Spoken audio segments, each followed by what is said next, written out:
So this is part 2 in our video on naming ions formed by one element. So if you haven't watched part 1, do that, and then come back to this video. And in this video, we're going to be talking about the transition elements. So we talked about these in a previous video as far as where they're located on the periodic table. I've kind of highlighted that here in this green box. And the problem with these transition elements is that many of them form different charges. So for example, iron here can have a 2+ charge or a 3+ charge. And so we need to take that into account when we name the ion. And how we do that is we include the charge in parentheses in Roman numerals. So for example, iron here, let's say I wanted to name this +3 ion of iron. I would name it as iron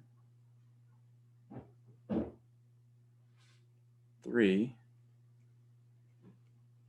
ion. Okay, again, that's this guy, where the Roman numeral 3 in parentheses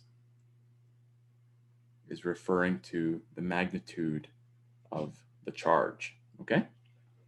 So we need to keep these guys in mind that we're going to need to do this for most transition elements, but there's 3 that you don't need to do this for because they really only form one ion. And so here's the 3 guys that we need to be aware of, that when you see nickel, okay, zinc, or silver, okay, we don't name these as nickel and then include the charge in the Roman numerals because this is the only charge that nickel can really have or will have. So memorize these, all right?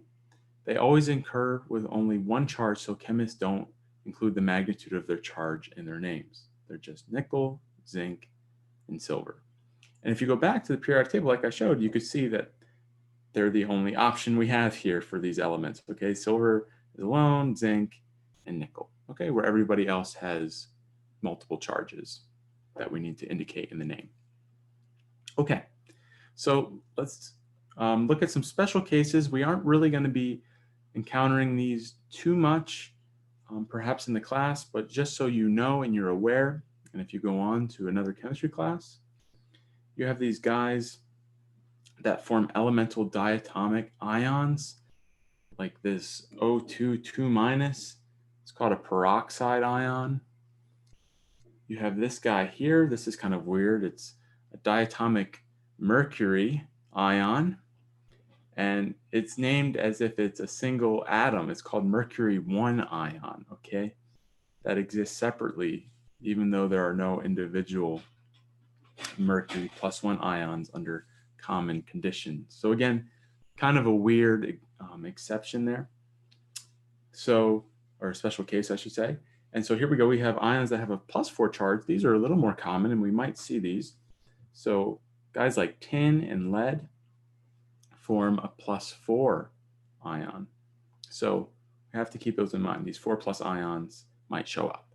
Okay. And similar to before, though, nothing changes there with tin and lead 4+.